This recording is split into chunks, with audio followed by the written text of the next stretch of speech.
Ladies and gentlemen, welcome to the Salty Pastor Podcast. My name is Jesse Mayer. I will be your host. And here on the Salty Pastor, we are just sharing biblical truths. We're not believing that fluff is enough anymore.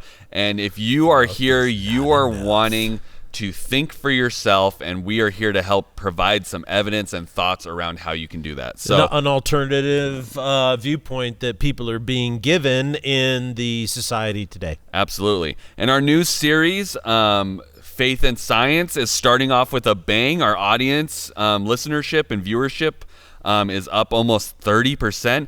And our very own Salty Pastor is going to tell us why that is. So please welcome Dr. Douglas Peake. Well, I think people are starting to get more of a sense that science is being manipulated in a way to mislead them. And I really think that the whole situation with COVID did a couple of things. On the one hand, it showed us how important science is. It really is. And I believe that the scientific endeavor to produce a vaccine, a phenomenal historical scientific feat to be achieved so quickly on so many different levels. But on the other hand, and multiple things can be true at one time, is we see how science was really manipulated by people for political agendas. And right. So we saw that too. And so people are like, okay, wait a second. What's really going on with science, and why is this happening, and where's this long standard situation, and how do I wade through that? And I think so people are really interested in this topic. People want to have more knowledge and more perspective on science and its role, and why was it so easily manipulated during some of the most tumultuous time in the life of our country. And I think that's, like you said, that's the reason people are so interested in this series is they've kind of almost lost their faith in science. Mm-hmm. And that's not really what the point of the series is, but it's a nice secondary point that you're kind of bringing up, right? We're multifaceted. Multifaceted. We go deep. So why don't we bring everyone up to speed based on what you talked about on your sermon on Sunday and what we talked about last week during the Salty Pastor. Just bring us up to speed where we're at. Well, in essence, what we wanted to articulate was that science in its purest form is a discipline of thought. It's a discipline that says, based on empirical evidence, through testing and through evaluation of the outcome of experiments, we're going to draw conclusions. Based on those conclusions or facts, we're going to build hypotheses, then we're going to test those hypotheses. So science is a systematic, according to Oxford Language Dictionary, a systematic approach to studying the natural world in which we live. And so it's really quite remarkable. It's a wonderful thing, in my opinion. And the difficulty, though, is that there is a system of belief which is called naturalism or atheism. And what naturalists postulate is that the only thing in existence in any and all reality is the natural world or the material universe in which we exist. Consequently, science is their domain, they believe. Unfortunately, what they don't tell you, as naturalists don't tell you, is that their belief system requires more faith based on the assumptions they have to make than a theist might have to have in order to adopt the position that they have. So we have basically science as a tool, and then you have a belief system called naturalism and a belief system called theism. And what's happening is atheism or naturalism is attempting to manipulate science to support its faith-based claims. And so they use a thing called the conflict theory to propagate and denigrate theists when it comes to science by saying they're irrational or they're unintelligent or they shouldn't be involved in science. And so they use that kind of as a club to try to keep people out. But what that does is that ends up deceiving people about the nature of actual science, and then allows science to be manipulated by these groups of people in times. So I mean, really it comes down to science as a discipline of thought, and then Yes. atheism and theism are both systems of belief. Yes. The atheist won't tell you that, but it really is. it really is. And I think you did a great job of showing the logical differences between these three things and how they really interact with one another in the sermon on Sunday. The conflict theory seems to me to be the primary way in which naturalists kind of gain traction in today's culture. Yeah. Why Yes. is that? Well, the conflict theory persists in our culture because people are not aware of historical facts. And because, I get that, when I studied history in high school and even in college, it was so boring. But in reality, when you don't know the factual development of these things, then when people make claims today, you can just make an assumption that they're true when in actuality they are not. I believe in popular culture, the conflict theory exists because our media and our national news media in particular tend to all be postmodern in their thinking. And postmodern at its core says, well, there's no absolute truth. There's no objective truth. It's just narratives. It's my truth. And so when people make a claim, well, there is an objective truth, that's what theists do, is they don't like that. And so that's why popular culture, I think, adopts this false historical account of the conflict theory.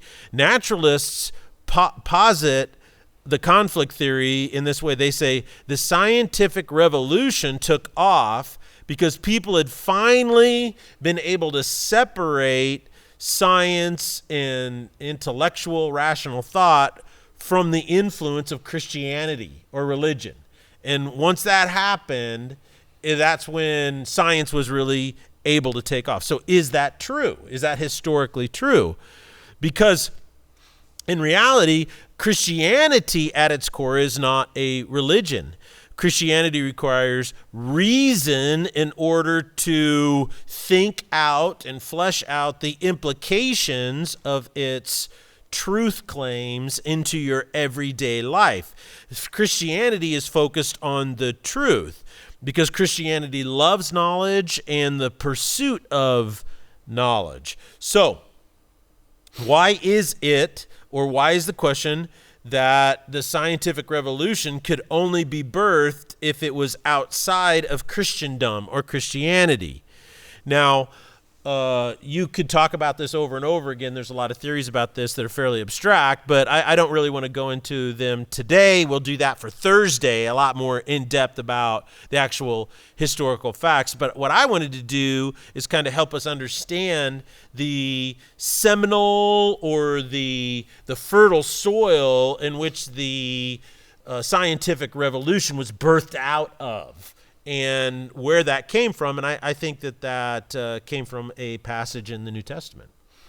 So tell me about this scripture in the New Testament that had such an impact on the history of the scientific revolution. What is it? Well, it's in 1 Corinthians chapter 1, where Paul is kind of introducing, he's writing this letter, and he wrote it to the Corinthians to help them work through a bunch of flawed thinking that they had and what it meant to follow Christ and how to treat one another. And so he was correcting all these issues and problems in there to make their lives easier and get back on track living out their faith.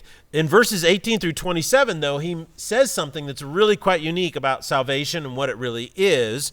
And he basically says, this is the essence of salvation, and I'm going to tell you about what it means to be saved and living in Christ. That's its primary point. However, in studying it, it also tells us a little bit about the nature of how the Roman Empire viewed knowledge. Because you have to remember that Corinth was way up north. It's in what is known as modern-day Greece today, Okay. And it's in the center of the cultural and religious part of all the Roman Empire. The Romans really loved and worshipped Hellenism, which is an ancient word for Greek. mythology, Greek philosophy. That was, the Romans loved that, and that was what their culture was based on.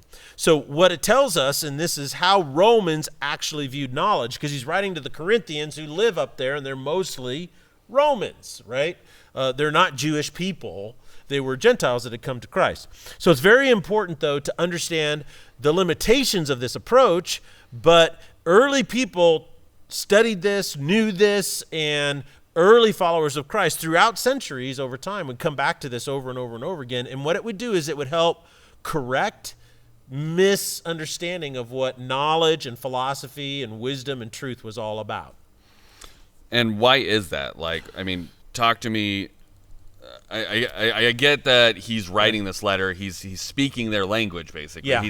He's making appeals to things that they understand. He's not trying to speak to, the Jewish side of them. He's trying to speak to the Roman side of them. And he's not right? trying to make a big statement about science, but in the way that he's addressing them about salvation, he kind of brings up some points. So let's jump into it and find out. In verse 18, he says, "For the message of the cross is foolishness to those who are perishing, but to us who are being saved, it is the power of God. For it is written," and right here he quotes from Isaiah chapter 29. He says, "I will destroy the wisdom of the wise, and the intelligence of the intelligent I will frustrate." So what's interesting here is, as you think about this and you mull it over in your mind, at first you think, oh, well, we're to shun knowledge because it's all foolishness anyway. But as you think about this and as you read further on, which we'll do in a moment, what you start to realize is what he's saying is Paul is saying is that, is it possible to grow your knowledge? Is it possible to grow in wisdom? Is it possible to grow in truth when you separate God from that pursuit? Is it really possible to do that? No, it becomes very frustrating. The intelligence of the intelligent I will frustrate. So once you remove God from the equation of rational thought, it does something that is very critically important to understand, and that is that truth is now subjective, right? And so this is how science can be manipulated. It's no longer about facts, it's about building a narrative to a subjective goal, and whoever wants to manipulate whatever that narrative or goal is. And so this, of course, undermines science as a tool in its purest form. Is like, well, we're not supposed to have a narrative. We're not supposed to have, a subjective goal. We're supposed to have an objective goal, and that is to discover the laws and the principles and facts about how our natural universe works, right? And so if you read in verse 20, he goes on to say, "Where is the wise person? Where is the teacher of the law? Where is the philosopher of this age? Has not God made foolish the wisdom of the world? For since in the wisdom of God, the world through its own wisdom did not know him, God was pleased through the foolishness of what was preached to save those who believe. Jews demand signs, and Greeks look for wisdom. But we preach Christ crucified. It's a stumbling block to Jews and foolishness to Gentiles. But to those whom God has called, both Jews and Greeks, Christ the power of God and the wisdom of God. For the foolishness of God is wiser than human wisdom, and the weakness of God is stronger than human strength." Now, if we were to go back and study, and we'll do this on Thursday, the actual birth of the scientific revolution, what you see is that the primary motivation to study everything about the natural world was to discover the divine attributes of God. And the scientific revolution was actually birthed out of Christendom. It wasn't birthed out of anything else. I mean, think about it for a moment. The Romans loved Greek philosophers. They loved Greek wisdom. They worshiped it. It was in their entire religious life.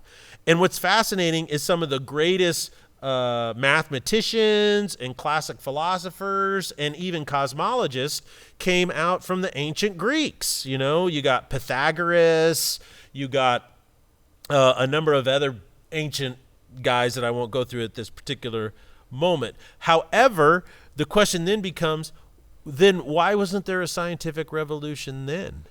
When they basically worshipped the study of silence and philosophy, there should have been the biggest push for those things. And they had all the wealth. They had all the political stability. The Roman Empire was around for 1,000 years. Right. Right? And then if you go back, you look at, let's take another example, China, ancient China. China had discovered gunpowder. They understood alchemy or chemistry. They were writing on paper before Jesus was born. So their capacity to discover scientific stuff was pretty advanced. Why wasn't there ever a scientific revolution in China? As a matter of fact, the scientific revolution didn't get to China until the Jesuits brought it in the 19th century to them, is when it finally started to take root and take off. Why is that? So what naturalists say is that the scientific revolution would have happened no matter what if there was political stability, if there was enough wealth, and there were people who were naturalists. Well, that existed in ancient China. That existed in ancient Rome. It's existed in other periods throughout history, the ancient Egyptians. Then why wasn't there a scientific revolution? Based on their claim, then the Romans should have sent the man to the moon. Right. But none of that ever happened. There's only one factor that's different in all of those situations, and that is Christianity. So why is that? Because Christianity didn't separate the pursuit of science from God. And notice what he says is that, where is the wise person? Where is the teacher of the law? He says the Greeks tried to find God through wisdom and weren't able to do it. The Jews couldn't do it. So what he's saying is that it wasn't until Christ came and crucified that allowed a lot of the intellectual capacity and the structure to develop in order for the scientific revolution to take off, which is the opposite of what a naturalist would teach. They would say, no, we had to break away from that. So let's move on a little bit. In verse 25, he says this: the foolishness of God is wiser than human wisdom, and the weakness of God is stronger than human strength. So that as long as we pursued these things in God, we would have greater success. Right. In 26, he says, brothers and sisters, think of what you were when you were called. Not many of you were wise by human standards. Not many were influential. Not many were of noble birth. Now, here's where it's really significant to understand why Christianity was so critical to the scientific revolution. It's your definition of what it means to be a human being, which is called a worldview, is critical in understanding. See, by human standards, the Romans, they taught that wisdom was a gift of the gods. So it was only bestowed upon, Pythagoras or Aristippus or Epicurus or Plato or Socrates or any of these guys. It was given to them as a gift from God. And guess what? They're at the higher upper crust of society. It's not given to anybody else. So as soon as they died, what happened to their stuff? It just got dropped until somebody else at a very high level, could be kissed by the gods to pick it up and carry it on. Right. Yeah, it just died. But what Paul's saying right here is that no, knowledge and wisdom is for everybody. You see, just think of who you were before you came to know Christ, and then your new identity is you're just as smart and intelligent as everybody else. So when Christianity brought to the table is that they saw knowledge not as this unique gift that's given to Plato, right? What they saw it as is it was an objective thing that anybody could access if you were taught it and shared it with you. Now, some people will have more of a proclivity to certain types than others, and they got that. And this comes out of Paul's teaching about gifts. Some people have a proclivity for this or that or the other. So Christianity created not only the concept of what knowledge was that allowed it to take off in the scientific revolution, it also created an understanding or a difference of understanding of what a human being really was. And so what that did is that allowed all kinds of people to access it. And this is where the early priests and all the early universities, which were all developed in Christianity, predominantly the Roman Catholic Church. And so anybody could go. And usually it was the third son of a lord initially would go and study. And then peasants could go, anybody could go and study because the monks showed no favoritism. Anybody who wanted to come and study could study. Right. And so it's really quite fascinating. And that was uniquely Christian. China, exactly the same way, is if there was anything smart or anything that was scientifically advanced, the belief was that the emperor of China, or who was ever over everything during that dynasty, it was their knowledge. Nobody else was allowed to have it. As a matter of fact, this is a really interesting historical fact, and that is that the Chinese almost had their own industrial revolution because they figured out how to refine iron, and they had. What happened is independent brokers all up and down the main river there in China opened up smelting plants and started manufacturing iron, and then they were getting close to steel, right? And what happened is the emperor went on a tour and saw all this new stuff, and the emperor said, "Oh, this is new knowledge. It belongs to me. None of you can do it anymore." And so that shut down the entire industry, and it set China back centuries and compared to everybody else. Right. So it completely stopped their advancement. So I would say that when you separate God from the pursuit of knowledge and science, then what you do is you're actually limiting human growth. You are not enhancing it. Because you're putting it behind basically a caste system of only the most Exactly. The most blessed, the most rich, the most wealthy, whatever, are allowed to have. And I would say, and you'll probably speak about this at some point, and I think you even have, like, a lot of Nobel laureates are not people that were well off when they started this. And so that further, adds to this point you're making, or what the point that Paul's making, that is, it is not something that is only for the uppity ups. It's something that can come from anywhere. A peasant can have a great idea, and that's kind of the American dream. You can come here, be the poorest of the poor, and live that American dream and become very wealthy based on your entrepreneurship and your own hard work. And look at verse 27. God chose the foolish things of the world to shame the wise. God chose the weak things of the world to shame the strong. God chose the lowly things of this world and the despised things and the things that are not to nullify the things that are, so that no one may boast before him. It is because of him that you are in Christ Jesus, who has become for us wisdom from God, and that is our righteousness, holiness, and redemption. Therefore, as it is written, let the one who boasts, boast in the Lord. And so what we see here is Paul's not discounting wisdom at all. He's not discounting knowledge as a category of content. He's not doing that at all. What he's saying is that wisdom separated from God's purpose is ultimately a foolish endeavor because the end game has no point. See, the end game has no point. And you're just pursuing wisdom for wisdom's sake, but it doesn't have any real and that's why he's saying, look, God has a point.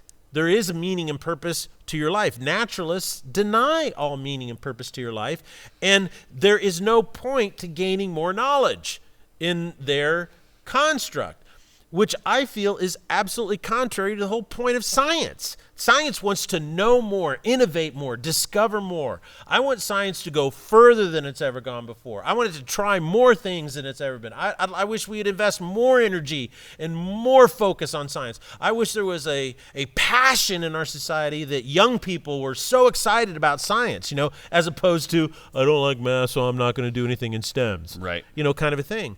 And that's hurting our society, right? Well, and I would argue that the drive for capitalism of that science is the other issue. I was listening to an interesting podcast the other day, and they were talking about how a lot of modern pharmaceuticals just spend time making minor tweaks to the patents they already own rather than pushing forward, and they'll buy out competitors who are building a better cure or a better whatever, and they basically lock that knowledge down. They're doing exactly what the emperor used to do, is that will put us out of business, or that will cause us to lose money, so we're going to buy it up, lock it away, and we're just going to say our thing's the only thing you can do, make minor tweaks so that the patent doesn't expire, and do that. And I think that's where things get lost, is it's the same system we're getting into, where science or medicine is being locked behind people with the rich because they've fallen away from the pursuit of knowledge and faith in our Creator. Yeah, there's a great example of that is that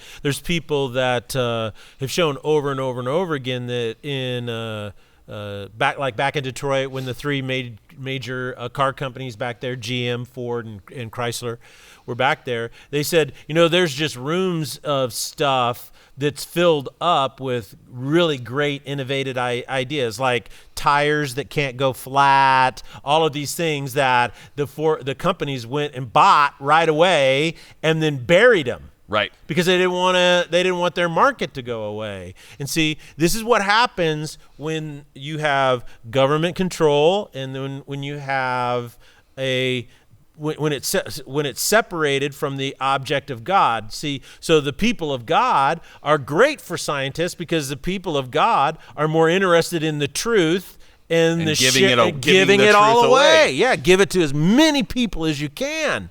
But secularists, atheists, humanists aren't interested in doing that. If you don't have a soul, why would you do what's best for the rest of the world? Yeah, I just want to be rich anyway. Who cares? So Paul is not saying that we shun wisdom and knowledge. He's saying if it's separated from God's purpose, it's a foolish endeavor because the end game has no point. So in Christianity, the end game is what? The redemption of humanity, the betterment of humanity. Atheism, in my opinion, is not freeing. It puts you in bondage to what philosophers call nihilism. You might hear it pronounced, that person's nihilistic. And what that means is that you're on a path where there's no meaning, there's no purpose, there's no free will, there's no consciousness, there's no, like you said, reason to help out humanity anyway because we don't have a soul. And this is why some of the greatest tragedies, the greatest evils have been propagated on the human race by atheists. If you go back historically and you look at what happened in Russia during the Bolshevik Revolution, and then later on when they starved tens of millions of Ukrainians to death, when you go back and you look at the Third Reich and Adolf Hitler's socialistic, his democratic socialism and fascism was the same thing. It was all based on atheism. He was highly influenced philosophically by Nietzsche in that regard. Karl Marx, who was the father of communism, was basically that we have to get rid of God. God can't matter if we're going to rebuild this new society. And that tells you why today that people are so opposed to Christianity in America, because if you're from the Frankfurt School of Social Theory and you've bought into critical race theory, what you've bought into is Karl Marx's strata of power structures and hierarchy structures that have to be torn down so you can create a communist-oriented society of equity is the term that they use. Well, who's the one person who's going to stand in your way? The Christian who won't buy into your craziness because they believe in an objective truth. And all of your emotional attempt to manipulate them isn't going to work because they have an objective truth. And you say, well, this is my narrative. They're like, well, that's nice, but I don't really care. Because there's an objective truth. It's always wrong to torture babies for fun. It's always wrong to enslave children and human traffic them. There's no excuse, there's no reason, there's no justification for ever doing that. Stop, period. Ain't going to happen if I'm around. Well, when people who want to change that and people who want to do that, what are they? They are going to oppose you. They're going to hate you. They're going to do everything they can to destroy your life. And what's interesting is that Paul in this passage is saying that our commitment to God is objective truth, and our commitment to the fact that he wants to redeem our lives is to them total craziness. But to us, it's the ultimate freeing truth. And I would postulate if science and scientists want to see science grow, see science continue to innovate, have a deep love and support for science and what it can do for human beings, then you better get rid of all the atheists and naturalists in your midst. And you better stop allowing them to manipulate you for their agenda, because it will ultimately destroy science and what it was designed to do. Well, I love those conclusions you came to today. We're going to talk about more of this on Thursday. If you're as passionate as you were Sunday, I can only imagine this is going to get salty and more engaging, and I just can tell that you really are passionate about this topic in this series. So I'm excited to hear more about that. I'm sure the viewers and the listeners are as well. Make sure you guys subscribe.